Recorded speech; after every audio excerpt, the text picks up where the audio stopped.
My name is Sean Lord. I am the Executive Director for Soldier's Wish. Mission of Soldier's Wish is to identify and provide for the needs of veteran service members and their families, regardless of how long they served, where they served, what branch of service it was. We just want to care for them, and that care comes through granting wishes. Whether a veteran or service member is needing a home repair or a vehicle repair, or there's just some great trip they want to take and they're just taking a long shot to see if somebody could help. That's what we're here for, just honoring their service, their sacrifice, and letting them know that they're still cared for. So I spent just under 8 years on active duty in the Marine Corps. I met my wife in the Marines. We met at our school in Virginia. Somehow got stationed together in Hawaii, and so from there the relationship grew. She served 4 years and decided not to re-enlist when she found out she was pregnant. And I went on to do another enlistment, but towards the end of that, I had a 5th traumatic brain injury and I just couldn't do my job anymore. Ended up finding myself coming to Tulsa to take a church job as a pastor. And 3 months into that, I was in a hospital getting brain surgery. Finally found out what was going on, tackled the pain, but through that process, our support system was not veterans that understood what my family was going through. It wasn't veterans that understood what it was like to move every few years and to battle with injuries that we may not have had we not taken that step. And our support system was all individuals that had worked the same job and hadn't really moved. And that wasn't bad, they were there for us, but they didn't fully understand. And that's partly where my passion for veteran community came from.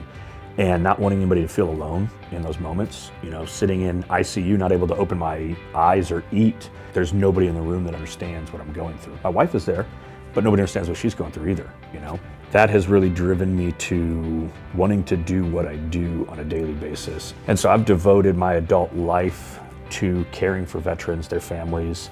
It's looked different over the years, but just knowing that I get to be a part of an organization that is not just meeting veterans and service members and their families, but saying, hey, we want to stand alongside you in your adventure, there's nothing better. So as the executive director, I get the opportunity to lead the team, but share the vision and the mission to those who may never understand it.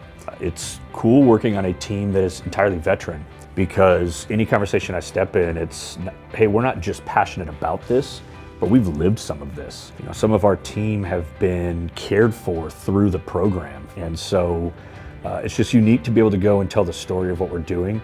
But I also get to help our team get better, help our team grow. And I've spent, in the years of veteran ministry, one of the passions I've developed is seeing the strengths of the people on my team and helping them lean into that. And so for me, it's not just the veterans we serve as an organization, but it's the veterans I get to serve on my team as well. And as I look 5-10 years into the future, I see this popping up in cities all across the country where we effectively have the ability to meet the needs of the whole person. It's not just one-time needs, it's not just housing, it's what does this individual need, what are they struggling with, how can we help, and how can we stand alongside them in doing it, and getting other states and cities and veterans excited to be a part of it as well. There's a few ways that the community can and does support the work that we're doing. The first, there are many contractors and businesses that specialize in something, right? I mentioned roofers at one point in our conversation. That's work I will never do. And if you had me look at a roof and say, where's the hail damage? I'm just gonna point and laugh. And so having contractors like that are passionate about caring for veteran service members and their families is huge, because not only are they going to put in 100% effort every time they go to grant a wish, but we get to tell those veterans and service members, like, hey, Soldier's Wish didn't physically do this. Your community supported you.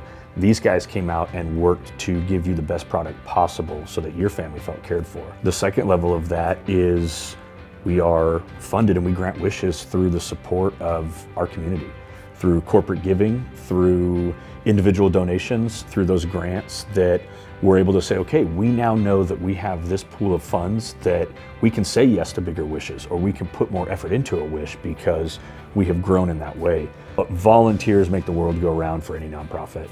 We've got an incredible team of volunteers, and not only have they been a part of the team forever, but they're passionate about what we're doing. And anytime somebody says, hey, I'd like to be a part of it, whether it's a project in a home or it's a table set up at a mall, we just have more people sharing the story and caring for veterans that get to tell the story to others. Go to our website right now. There are multiple ways you can get involved, whether you want to volunteer, you want to see stories, whatever it might be. Follow us on Facebook. Our Facebook page daily is sharing stories and the work that we're doing and opportunities for you to be involved. Social media is one of the easiest ways for anybody to get plugged in. Or email me. I mean, you email me anytime and say, I want to be involved, I'm going to call you, I'm going to text you, and we're going to see what that looks like for you. I may not be the one to walk through that process, it might be somebody else on the team, but if you email me, I'm going to reach out.